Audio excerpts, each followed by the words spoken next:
Luego, para determinar si esta púrpura trombocitopénica trombótica es secundaria o es primaria, debemos hacer el dosaje de los anticuerpos anti-ADAMS13. Si esos anticuerpos son positivos, estamos ante una PTT, púrpura trombocitopénica trombótica secundaria, probablemente un proceso inmune, ¿no?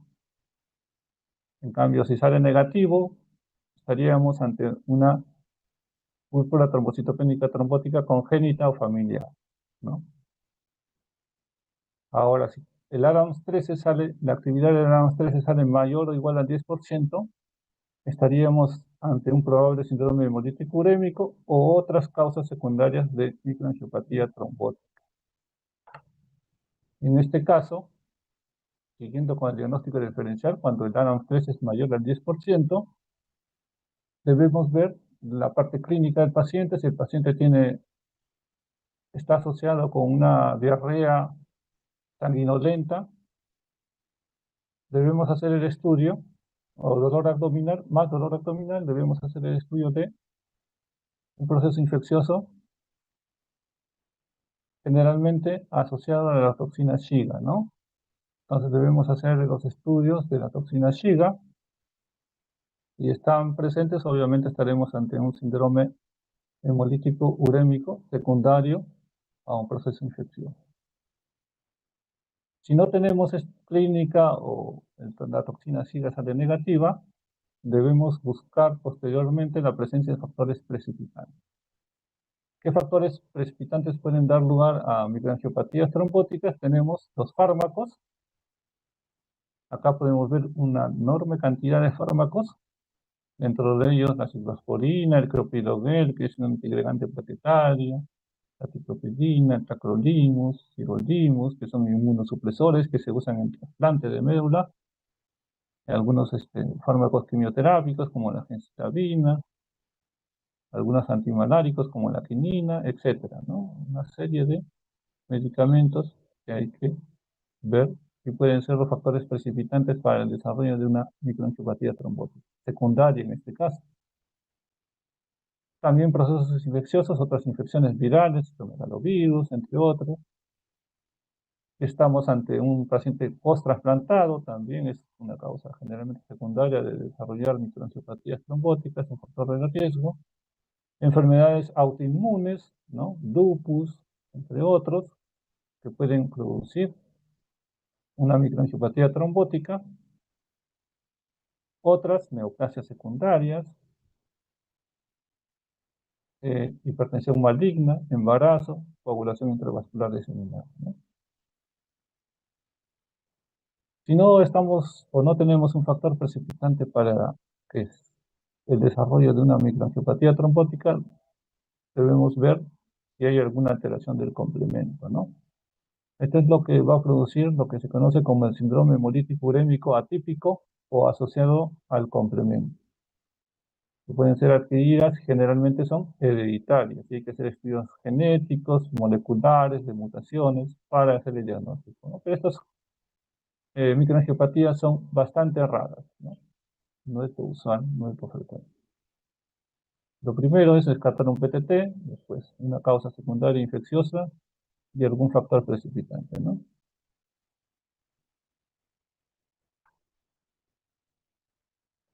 Entonces es importante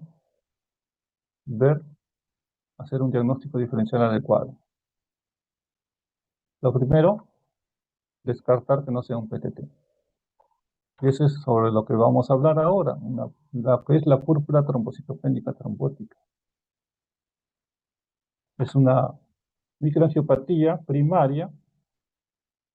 En cuanto a la epidemiología de la púrpura trombocitopénica trombótica, podemos decir que es una enfermedad rara o huérfana.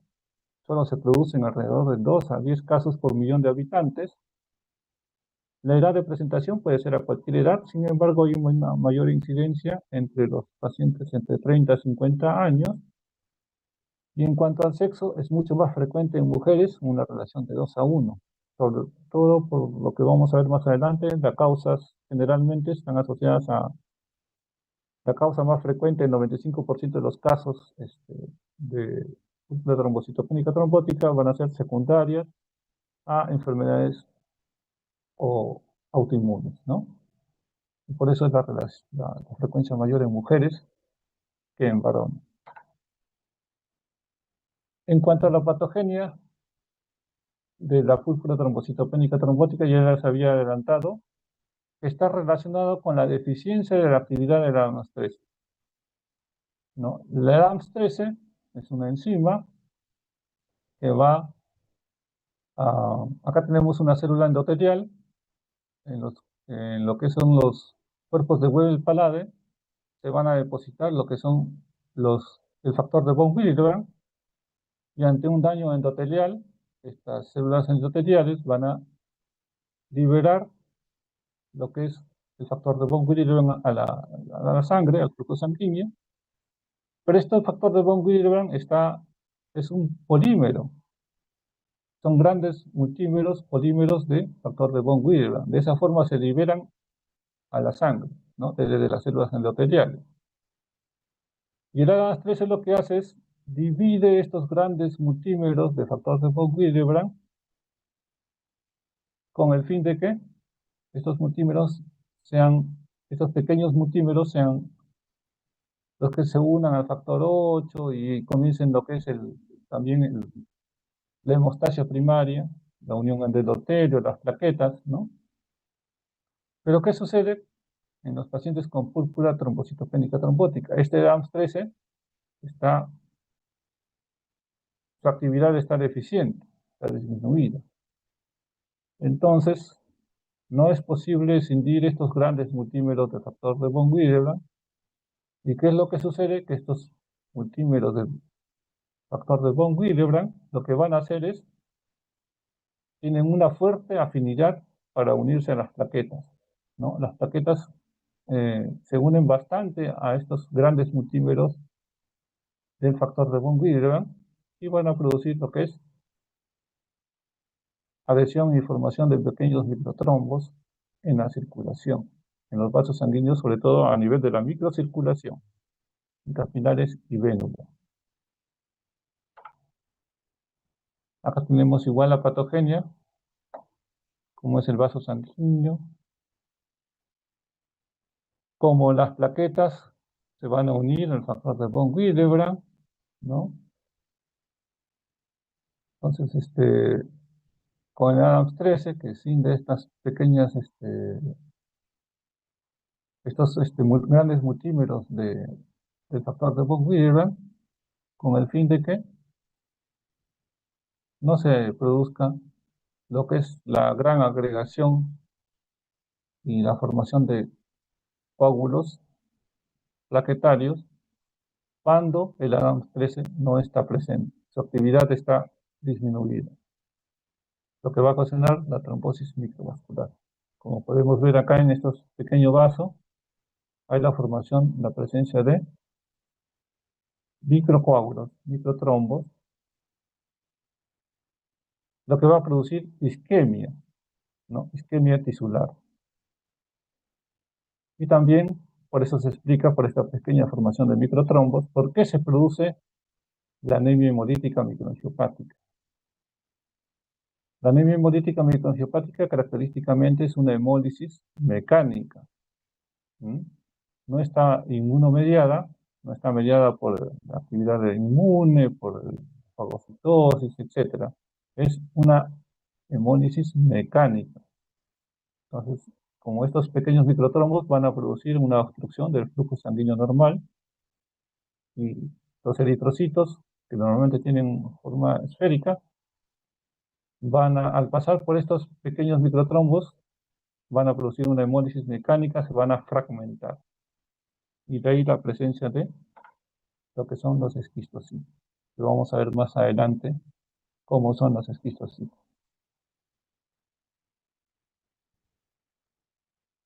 Los tipos de púrpura trombocitopénica trombótica, que ya les había mencionado, tenemos una púrpura trombocitopénica trombótica aguda primaria y una púrpura trombocitopénica trombótica secundaria asociado a trasplante, enfermedades autoinmunes, neoplasias, embarazo, infecciones, ¿no? También tenemos una púrpura trombocitopénica trombótica secundaria a fármacos, anticonceptivos orales, ciclosporina, clopidogrel, trombicina, entre otros.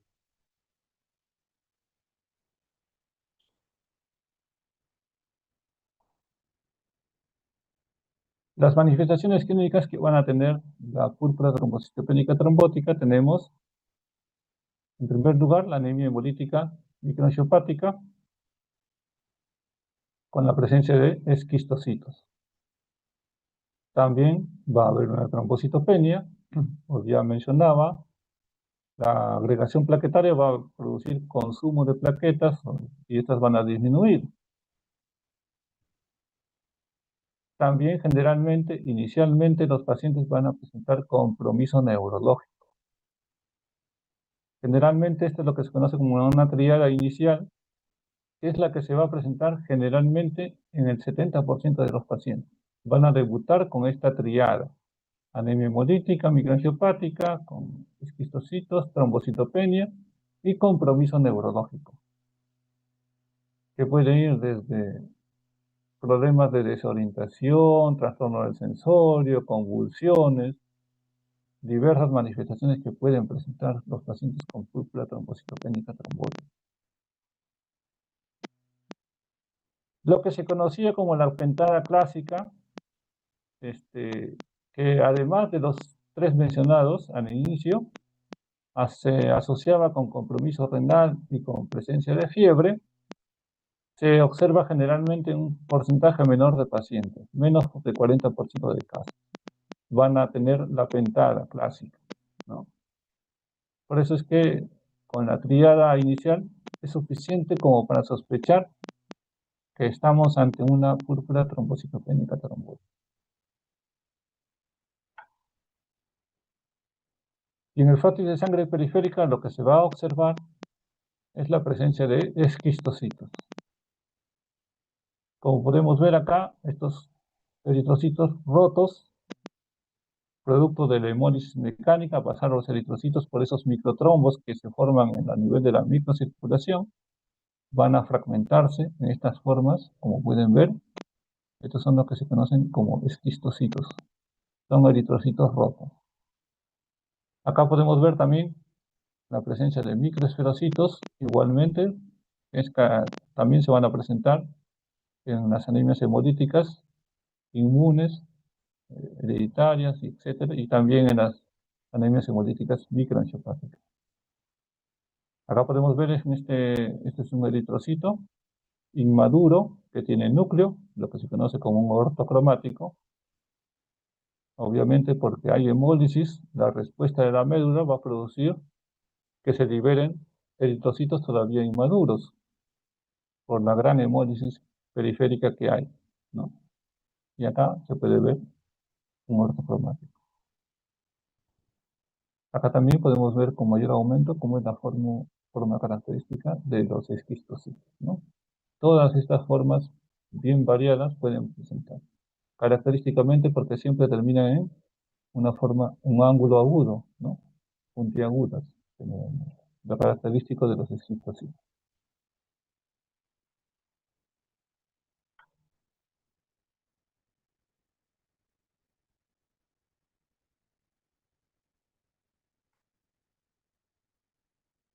Yo les había mencionado que el diagnóstico principal, para hacer el diagnóstico principal de una púrpura trombocitopénica trombótica, se hace a través de lo que es la valoración de la deficiencia en Adams 13, haciendo el dosaje de la actividad. Si es menos del 10%, estamos ante una púrpura trombocitopénica trombótica, que hay que iniciar el tratamiento de forma adecuada y oportuna. Sin embargo, si no disponemos de la actividad del Adams 13, podemos hacer uso de estos criterios diagnósticos también, que también nos van a ser útiles para hacer el diagnóstico de una púrpura trombocitopénica trombótica. Tenemos criterios laboratoriales, que debe cumplir por lo menos 4, una DHL elevada, mayor a 500 unidades por litro, el incremento de las bilirrubinas indirectas, más de 2 veces el valor normal, esquistocitos más del 5%, el índice de DHL de plaquetas mayor a 20, la reticulocitosis, generalmente mayor al 20%, presencia de ortocromáticos, lo que había mencionado en la lámina periférica anterior, la disminución de la clogbulina, que es menor a 40 miligramos por decilitro. También tenemos criterios clínicos, debe cumplirse por lo menos 2. Uno, el aumento del requerimiento de plaquetas, aumento del requerimiento de glóbulos rojos, de transfusiones, de paquete globular, presencia de diátesis hemorrágicas en algunos casos, la neuropatía, generalmente de tipo central, con trastorno del sensorio, la nefropatía, la creatinina mayor a 2 veces el valor normal basal. Otros, que hay que descartar que el paciente no tenga un CID, es decir, que no hay alteración de las pruebas de coagulación. Y tampoco el paciente debe tener incompatibilidad de grupo sanguíneo, ¿no? Es decir, no haber sido transfundido por un grupo diferente o tener una anemia hemolítica post-transfusional, ¿no? Hay otros scores que ya eso ya lo manejamos los hematólogos, que nos van a ayudar a predecir también la probabilidad de que estemos ante una púrpura trombocitopénica trombótica, score plasmic, que bueno, si ustedes quieren lo pueden ver, pero no es necesario que lo sepan, pero sí que exactamente en qué consisten estos criterios, pero estos scores, pero con esto es suficiente que ustedes sepan para más o menos sospechar que estamos ante una púrpura trombocitopénica trombótica. ¿Y por qué es importante hacer el diagnóstico de sospecha? Porque el tratamiento debe implementarse de forma rápida, ya que esta enfermedad es potencialmente mortal.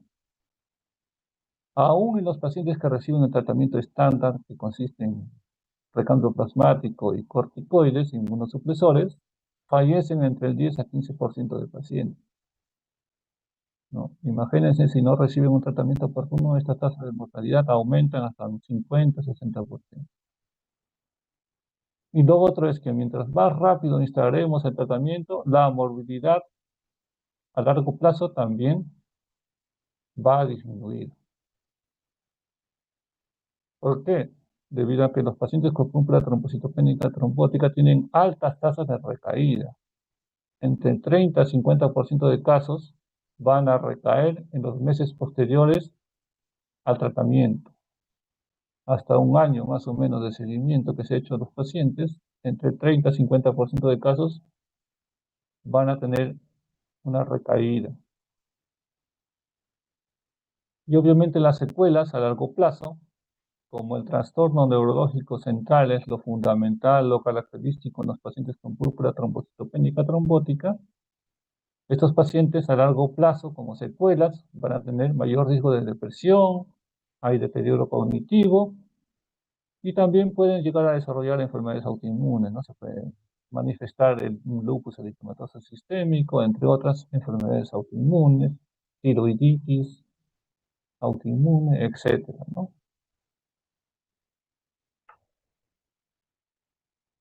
¿Y en qué va a consistir el tratamiento de la púrpura trombocitopénica trombótica? En primer lugar, es la terapia de reemplazo del ANAS 13, que es lo que está deficiente, ¿no? Y esto se consigue a través del recambio plasmático. El recambio plasmático es un procedimiento mediante el cual se extrae el plasma del paciente y se reemplaza por plasma normal, ¿no? Con eso lo que hacemos es con reemplazar el plasma del paciente que está deficiente de ANAS 13 y intercambiarlo por plasma de pacientes normales, lo que estamos haciendo es reemplazando el ANAS 13, que es necesario para la actividad que cumple el ANAS 13 de dividir a los multímeros del factor de von Willebrand. Y lo otro, como el 95% de los casos de púrpura trombocitopénica trombótica es de tipo inmune, la inmunosupresión, ¿no? Con corticoides, generalmente se usa metilprednisolona, 1 gramo endovenoso cada 24 horas por 4 a 5 días.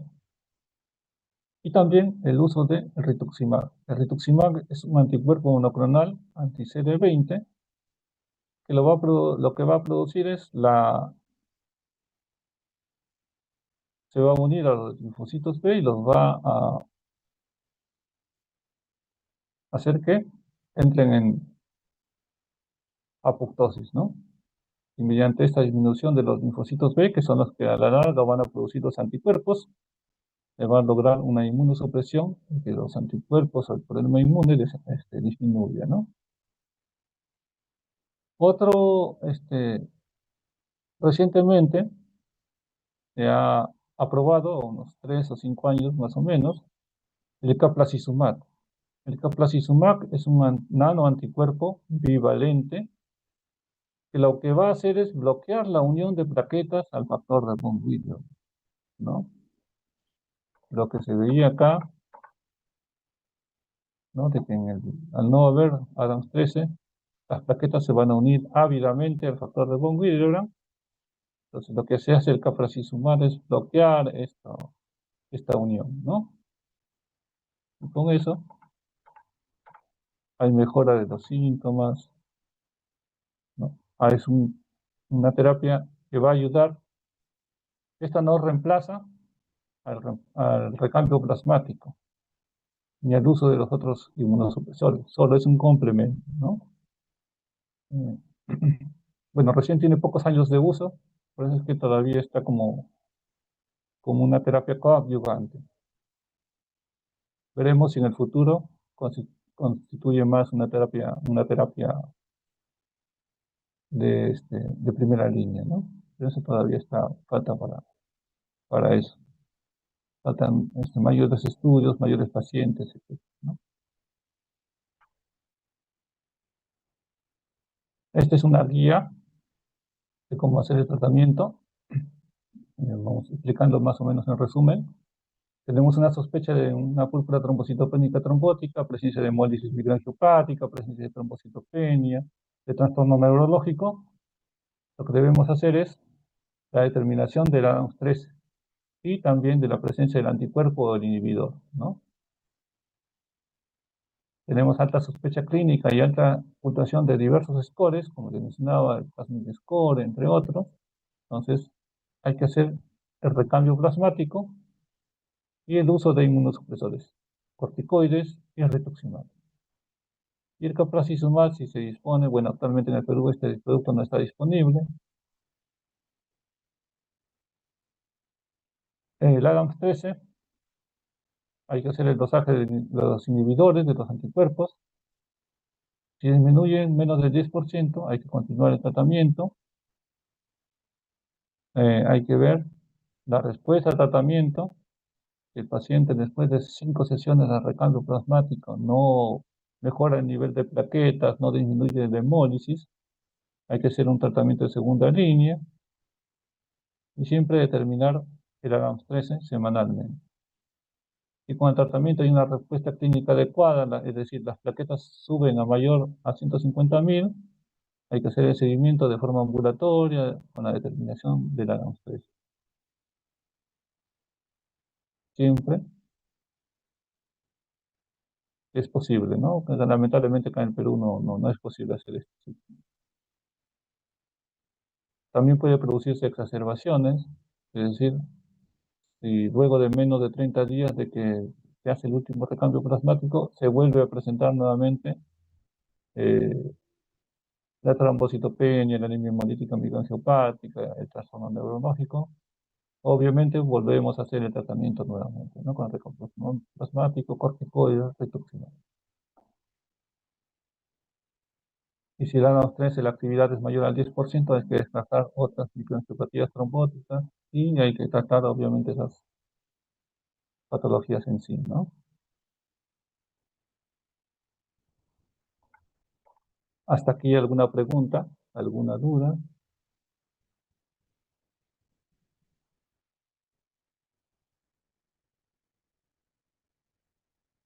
Todo bien, todo bien, doctor. Entonces ahora vamos a ver una microangiopatía trombótica secundaria, que es muy frecuente también, que es la coagulación intravascular diseminada, que también tiene sus complicaciones.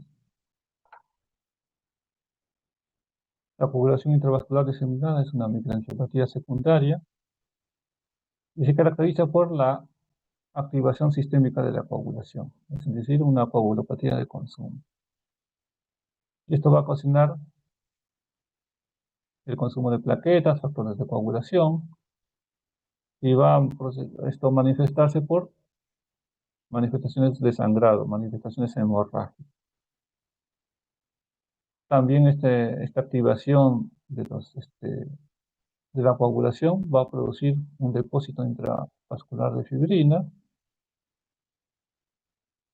va a producir trombosis de pequeños vasos y, pues, obviamente, daño de órganos, ¿no? Hay falla orgánica, falla hepática, renal, etcétera, ¿no?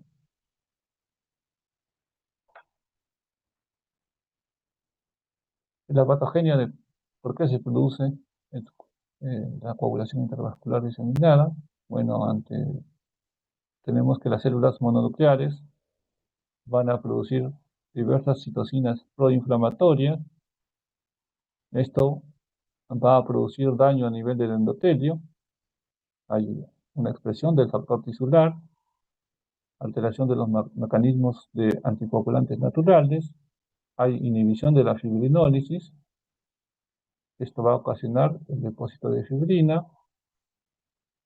El depósito de fibrina va a producir trombosis microvascular y esto va a producir daño orgánico, daño de los órganos. Va a haber consumo de plaquetas y factores de coagulación y va a producir sangrado.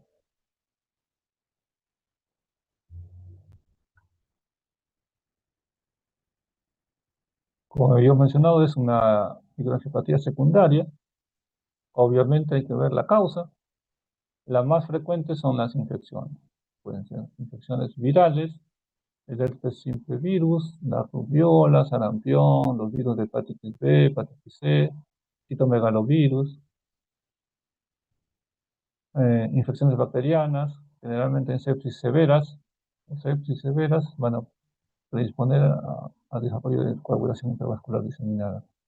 Algunas enfermedades micóticas, aspergilosis, citoplasmosis, también malaria, triconosomiasis.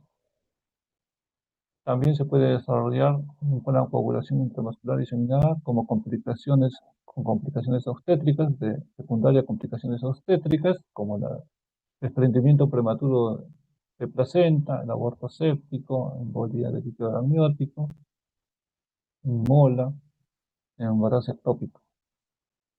Traumas, fracturas de huesos largos, quemaduras extensas, cirugías, pacientes que son sometidos a cirugías cardiovasculares con circulación extracorpórea, también producirse por una reacción transfusional por incompatibilidad, en neoplasias. Importante tener en cuenta que la coagulación intravascular diseminada es una de las principales complicaciones que van a tener, la parte hematológica, es la leucemia promilocítica aguda, que característicamente va a desarrollar coagulación intravascular diseminada. Por eso es importante el diagnóstico también oportuno de una leucemia promilocítica, porque se va a complicar con una coagulación intravascular diseminada, que puede llevar a la muerte del paciente. Y esta es una leucemia potencialmente curable, ¿no? También va a producirse como consecuencia de enfermedades hepáticas, en la cirrosis hepática. De otras causas podemos tener golpe de calor, anafilaxia, cetoacidosis diabética, epilepsia, pancreatitis, etc. Varias entidades pueden producir secundariamente coagulación intravascular diseminada. Las manifestaciones clínicas que se van a presentar en los pacientes con coagulación intravascular diseminada, tenemos lo característico, lo más común, lo más frecuente, el síndrome hemorrágico, sobre todo en la coagulación intravascular diseminada aguda. Esto se va a producir por la generación de plasmina, y va a presentar manifestaciones hemorrágicas como gingivorragias espontáneas, petequias, sangrado gastrointestinal, sangrado del tracto respiratorio, sangrado en las zonas de venopunción con formación de grandes hematomas, sangrado desproporcionado de heridas y en algunos casos hemorragia intracerebral inclusive. El síndrome trombótico se debe a la generación de la trombina y va a producir, por el daño orgánico que va a producir la presencia de microtrombos, insuficiencia renal, coma, alteraciones neurológicas, insuficiencia hepática, respiratoria, necrosis en la piel, incluso gangrena, y en algunos casos también tromboembolismo venoso, que no es lo frecuente, generalmente es microvascular, pero también puede producirse tromboembolismo venoso. Por la generación de citoquinas, debido al shock refractario, puede haber taquicardia, hipotensión, edema.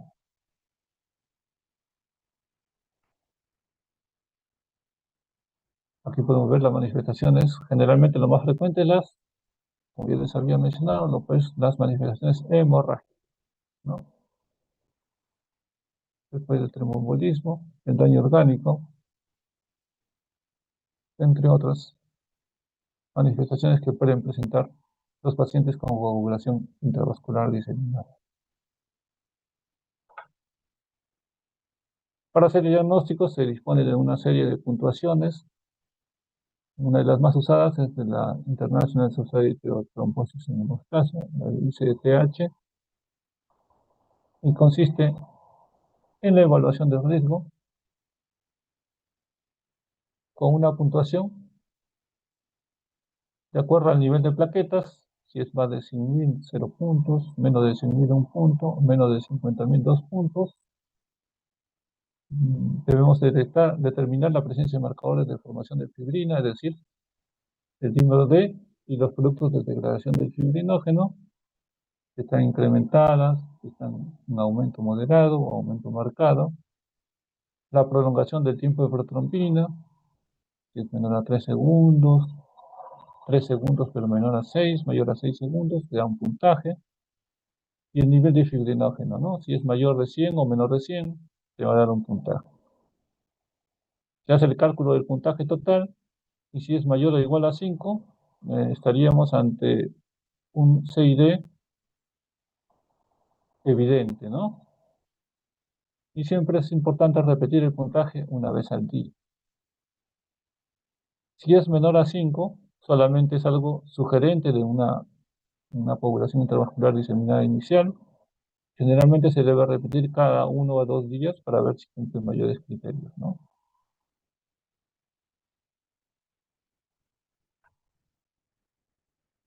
Para el diagnóstico, además, obviamente los scores, debemos determinar la presencia de un cuadro clínico compatible con coagulación intravascular diseminada, las manifestaciones hemorrágicas que ya les había mencionado, si el paciente tiene alguna de ellas. Luego también debemos demostrar de forma con exámenes de laboratorio la actividad fibrinolítica. Esto se hace a través del dosaje del número D, que se va a encontrar elevado, igual que los productos de degradación del fibrinógeno y de la plasmina. También debemos demostrar la actividad trombótica y esto se hace a través de la elevación del dímero D, de la producto de degradación de fibrinógeno, la presencia de esquistocitos, demostrar el consumo de inhibidores, generalmente la angiotensina 3 disminuye, la proteína C y la proteína S también van a estar bastante disminuidas, y la evidencia de lesión de órgano blanco, con elevación del la DHL, elevación de la creatinina, disminución de los parámetros de oxigenación, el pH, lesión del sistema nervioso central, ya sea por estudios de imágenes, tomografía, resonancia magnética.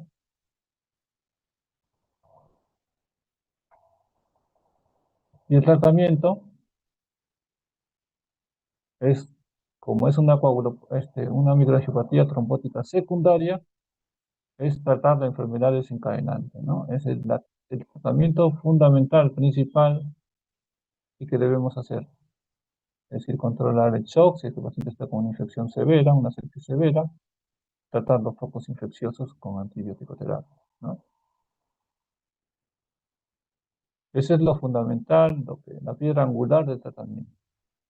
El resto de estrategias, como es de tener el CID, en algunos casos puede estar indicado, en otros no, como es la administración de concentrado en nitrombina 3. El uso de heparinas es controvertido, algunos recomiendan, otros no, y va a depender mucho del contexto, ¿no?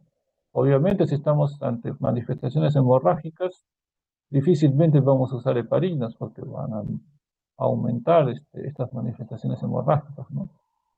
Pero si estamos ante manifestaciones trombóticas, podríamos usar heparinas de bajo peso molecular principalmente, ¿no? Pero sobre esto no hay mucho consenso, ¿no? Hay algunos estudios que te dicen a favor, sí, puedes usarlo en algunos casos, otros te dicen que no, que aumenta la mortalidad, entonces es muy controvertido el tratamiento. En el caso de pacientes con coagulación intravascular diseminada asociada a sepsis, se puede usar concentrado de proteína C. Luego es la administración de hemoderivados, ¿no? Obviamente, como hay con una coagulopatía de consumo, prolongación de los tiempos de coagulación, ¿no? Siempre uno está tentado a transfundir plasma fresco congelado para con el fin de reponer estos factores de coagulación deficitarios, pero solamente debemos hacer la transfusión si hay evidencia de hipofibrinogenia, es decir, el fibrinógeno baja a menos de 100, menor o igual a 100, en esos casos se transfunde plasma fresco congelado. O también si tenemos manifestaciones hemorrágicas severas, ¿no? La transfusión de paquete globular para tratar de mantener la hemoglobina mayor o igual a 8. Y tampoco se recomienda la transfusión de plaquetas solamente en casos de sangrado activo, ¿no? Porque en algunos casos pueden empeorar las manifestaciones. Sobre todo puede llegar a desarrollar manifestaciones trombóticas, ¿no? Por la presencia de microtrombos o el aumento de microtrombosis.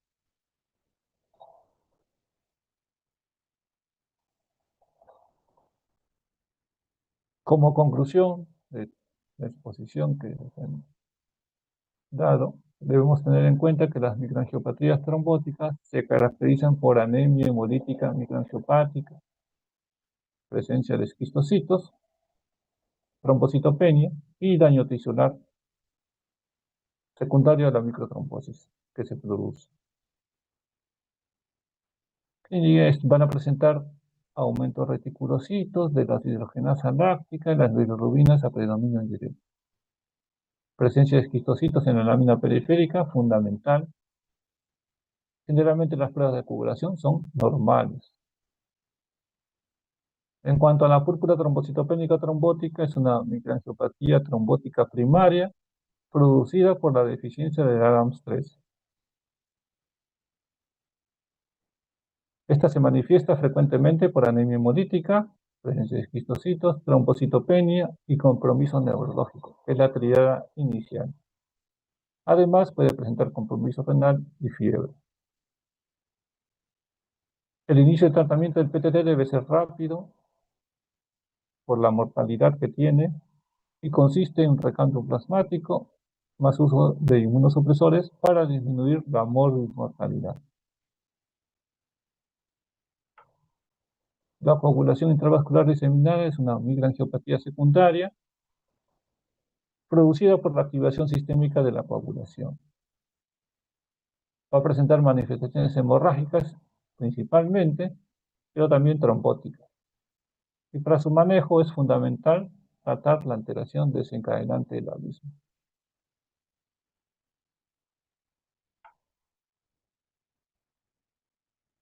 Bueno, muchas gracias por su atención. A ver si hay alguna pregunta, alguna duda.